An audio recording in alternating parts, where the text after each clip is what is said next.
Le Seigneur soit avec vous. Évangile de Jésus-Christ selon saint Matthieu. En ce temps-là, Jésus disait à ses disciples, « Je vous le dis, si votre justice ne surpasse pas celle des scribes et des pharisiens, vous n'entrerez pas dans le royaume des cieux. Vous avez appris qu'il a été dit aux anciens, tu ne commettras pas de meurtre. Et si quelqu'un commet un meurtre, il devra passer en jugement. Eh bien, moi, je vous dis, tout homme qui se met en colère contre son frère devra passer en jugement.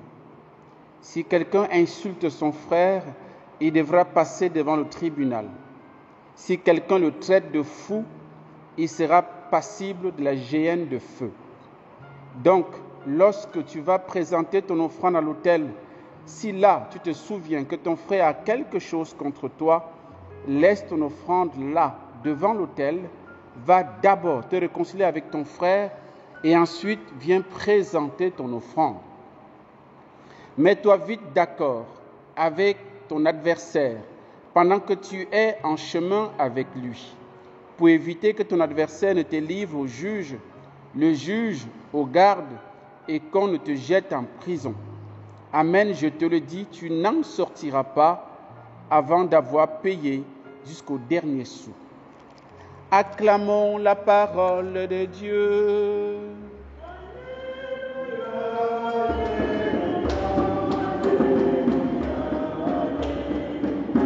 Alléluia, alléluia, alléluia, alléluia.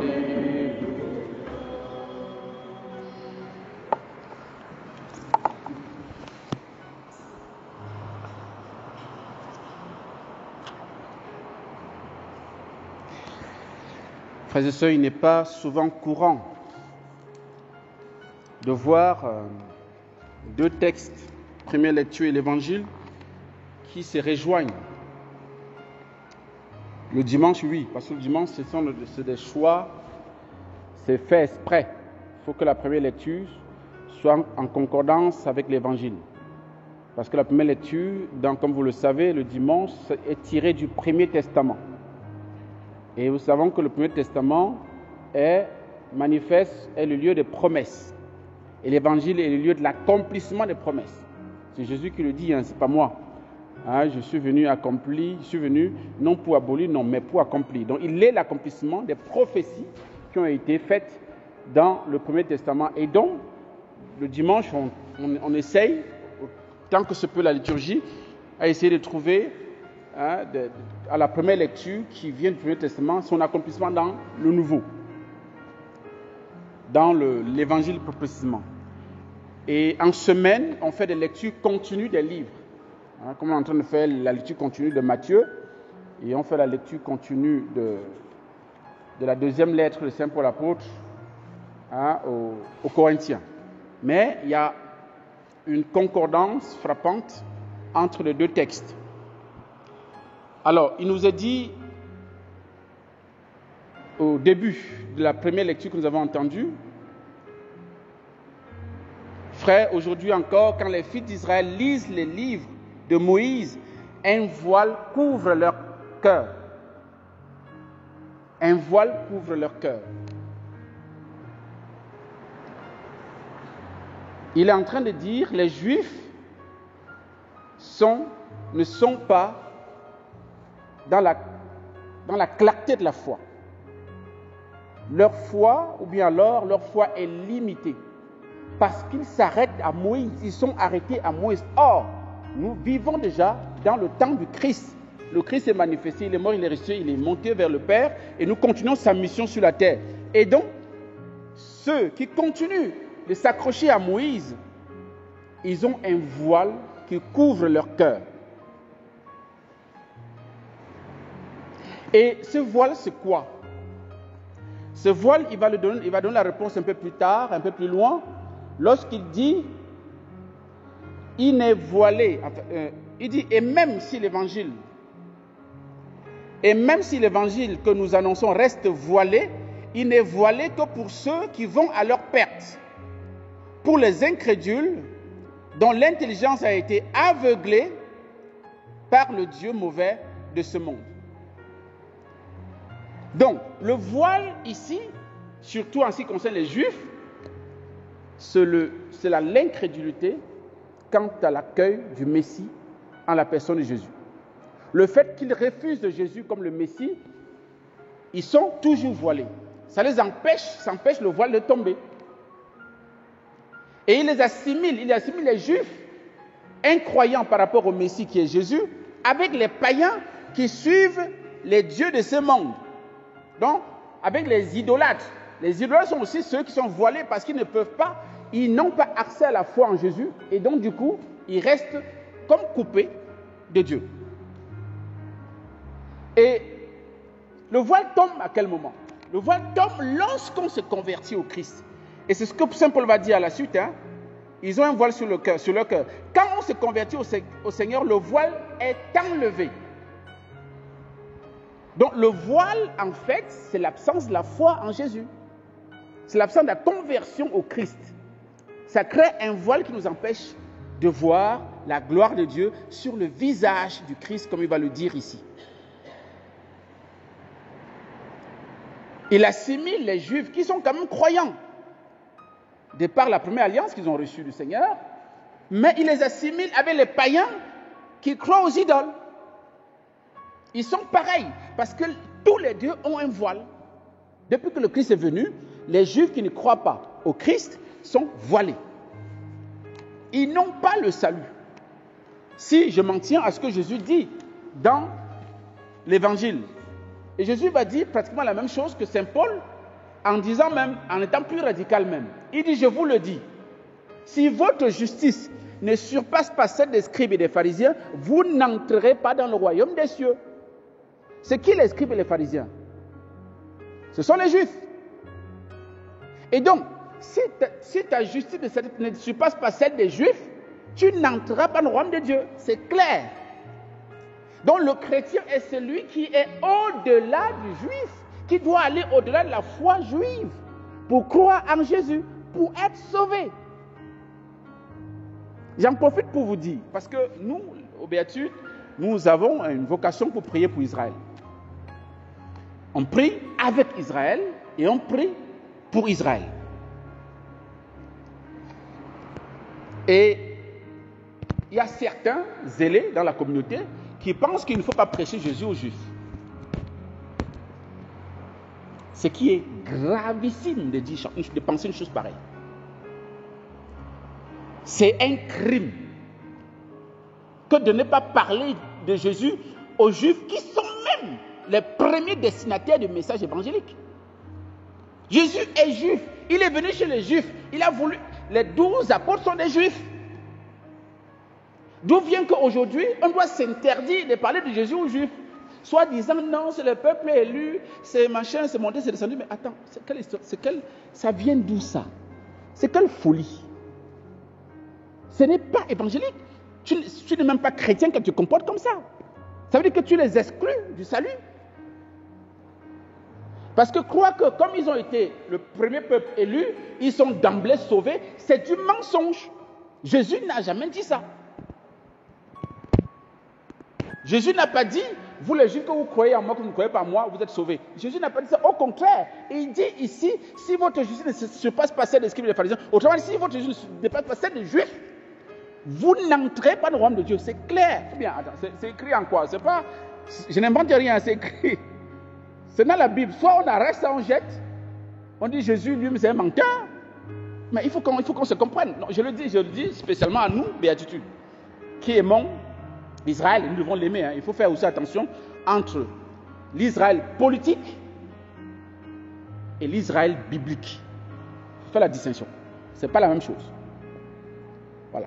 Parce que j'ai même dans la communauté parfois, dans le conflit israélo-palestinien, je vois des frères qui, de manière bête, supportent Israël bêtement. Bon, excusez-moi la tautologie, hein.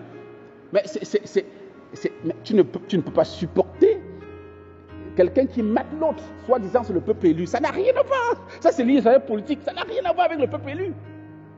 C'est une nation qui fait la guerre à une autre. Et tu ne peux pas supporter que les armes puissent détruire une vie, même si c'est un musulman. C'est une créature de Dieu.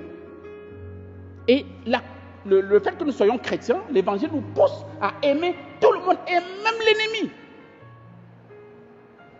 Donc, il faudrait qu'on mette les choses au clair, sinon on va dans tous les sens. Et donc, le Seigneur nous invite donc à dépasser la foi juive pour rentrer dans la foi chrétienne, dont le Christ est le Père, est l'auteur. Et il va nous donner un lieu pour vérifier ces dépassements-là. Le lieu de dépassement qu'il nous propose aujourd'hui, ce n'est pas le seul évidemment, c'est l'amour fraternel. C'est la charité fraternelle entre frères. Il dit, et là il cite Moïse, pour bien montrer qu'il vient le dépasser. Sans annuler évidemment, mais il vient dépasser Moïse. Il dit, vous avez appris qu'il a été dit aux anciens, tu ne commettras pas de meurtre. Si quelqu'un commet un meurtre, il devra passer au jugement. C'est ce que Moïse a prescrit, c'est normal. Et Jésus va plus loin. Il va très loin. Il dit, eh bien moi je vous dis, il établit la nouvelle autorité législative. Il établit la nouvelle autorité à suivre. Et c'est conforme à ce que le Père a dit. Vous vous souvenez, à la transfiguration, on ne le dira jamais assez. Lorsque Jésus est transfiguré, il y a Moïse et Élie qui parlent avec lui. Et la voix du Père dit, en fait, quand il y a la nuée qui se manifeste, les apôtres sont tétanisés, ils sont couchés par terre à plat ventre et tout et tout. Quand ils se relèvent, ils entendent une voix qui leur dit, voici mon fils bien-aimé en qui j'ai mis toute ma confiance, écoutez-le. Et quand ils ouvrent les yeux, ils ne voient plus que Jésus seul. C'est-à-dire Moïse et Élie ont disparu. Pour dire que Moïse et Élie ont annoncé mon fils. Maintenant, c'est lui seul que vous devez écouter. Et donc Jésus, lorsqu'il dit, eh bien moi je vous dis, c'est pour dire, la seule personne que vous devez écouter désormais, ce n'est plus Moïse. C'est pourquoi notre justice doit supporter celle des scribes et des pharisiens, qui s'arrête à Moïse. Moi je vous dis, tout homme qui se met en colère, il n'a pas encore tué, qui se met en colère contre son frère, doit passer au jugement. Il continue. Celui qui injure son frère doit passer au tribunal. Il continue encore. Celui qui appelle son frère fou est passible de l'enfer. Là, on va commencer à gratter la tête parce que, là, moins ou moins, il disait que si on tue. Mais là, on n'a pas tué, on est en colère. On a injurié, on a taxé l'autre de fou et tout ça. Et puis, on mérite l'enfer. Mais justement, oui. C'est la nouvelle autorité, c'est la nouvelle loi. La loi de l'esprit, non plus la loi écrite sur les tables. Et c'est plus exigeant. Évidemment que c'est plus exigeant. Mais parce que c'est plus exigeant, Dieu vient à notre secours. Et comment? Il vient à notre secours en nous donnant le Saint-Esprit. C'est pourquoi dans la première lecture, Saint Paul va dire, or, le Seigneur, c'est l'Esprit. Et là où est l'Esprit du Seigneur est présent, là aussi est la liberté. Et l'Esprit Saint, l'amour de Dieu a été répandu dans nos cœurs. C'est-à-dire que l'amour, la loi nouvelle qui est basée sur l'amour a été répandue dans nos cœurs. Ce n'est plus quelque chose qui est extérieur à nous. Comme la loi était extérieure, maintenant c'est à l'intérieur de nous. Et c'est l'Esprit en nous qui nous permet et qui nous donne la force de regarder notre frère de manière plus fraternelle. De ne pas l'injurier, de ne pas être en colère, de ne pas le taxer de fou, de ne pas lui faire du mal. Parce que l'amour de Dieu a été répandu dans nos cœurs par le Saint-Esprit, comme Saint Paul le dit dans Romains 500, et qui reprend ici en d'autres termes. Il dit, c'est Dieu qui a dit, du milieu des ténèbres brillera la lumière à lui-même. Dieu a lui-même brillé dans nos cœurs pour faire resplendir la connaissance de sa gloire qui rayonne sur le visage du Christ.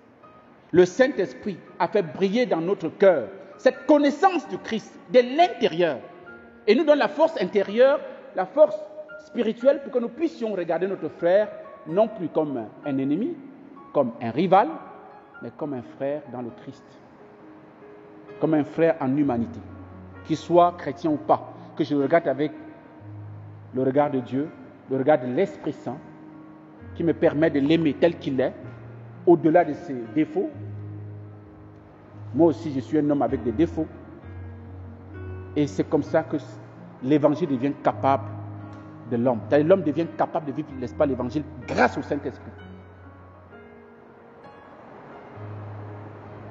Et c'est le lieu vérificateur de notre foi et notre amour pour Dieu. La charité fraternelle. Parce qu'il va dire, si tu vas offrir un sacrifice, un culte, donc si tu vas adorer Dieu, si tu vas demander une messe, si tu vas, je ne sais pas quoi, célébrer la messe ou bien participer à la messe, ou bien si tu vas communier, et que là tu te souviens que ton frère a quelque chose contre toi, Jésus dit, laisse là ton offrande devant l'autel, va d'abord te réconcilier avec ton frère avant de revenir louer le Seigneur. C'est fort, hein? Et il faut bien comprendre qu'ici, il ne s'agit pas que c'est toi qui reproches à ton frère. C'est ton frère qui te reproche quelque chose. Donc, autrement dit, c'est toi qui as gaffé. Et tu ne peux pas venir, n'est-ce pas, devant Dieu royalement comme ça, offrir le culte, danser, machin, tout ça. Non, non, non, non, non, mon ami. Il faut y venir, on a vu ça dimanche, il faut discerner le corps. Tu as blessé un membre du corps du Christ, tu ne peux pas communier dans ces conditions, les amis. Va d'abord te réconcilier avec lui. Et là, ton culte sera accueilli, ce sera agréé par Dieu. Ta louange sera acceptée. Donc la charité fraternelle est le lieu vérificateur de la véracité de notre culte à Dieu. Si je dis j'aime Dieu et que je n'aime pas mon frère, je suis un menteur. Mon culte à Dieu est faux. Mon amour du Christ est faux. Il n'est pas authentique, il n'est pas vrai. Donc que le Seigneur nous aide et qu'il convertisse nos cœurs pour que nous nous comportions un peu moins que les gens du Premier Testament. Parce que j'en profite pour vous dire que c'est vrai que les lois du Premier Testament est plus proche de la sensibilité humaine que l'Évangile. Parce que c'est œil pour œil, dent pour dent, non? Là, ça va de soi. Tu me gifles, moi je te gifle. Tu m'insultes, moi je t'insulte. Tu me voles, soit je... Voilà. En fait, c'est plus proche de nous. La loi, hein, tu ne tueras pas, tu ne feras pas, tu ne commettras pas d'adultère, tu ne feras pas ci, tu ne feras pas, tu ne feras pas. Jésus nous dit, tu ne dois même pas avoir des mauvaises pensées pour ton frère. Donc, veille sur ton cœur. Veille sur la racine du mal. Parce que ça vient du cœur. Or, si l'Esprit Saint est dans nos cœurs, il va le purifier chaque jour que nous prions, que nous crions vers lui, pour que notre cœur soit de plus en plus bon et capable de regarder l'autre en toute transparence, comme le Christ le regarde. Que le Seigneur nous accorde cette grâce, une nouvelle effusion du Saint-Esprit pour renouveler notre amour qu'il a répandu dans nos cœurs par le baptême et qu'il nous donne de grandir dans la charité fraternelle. Amen.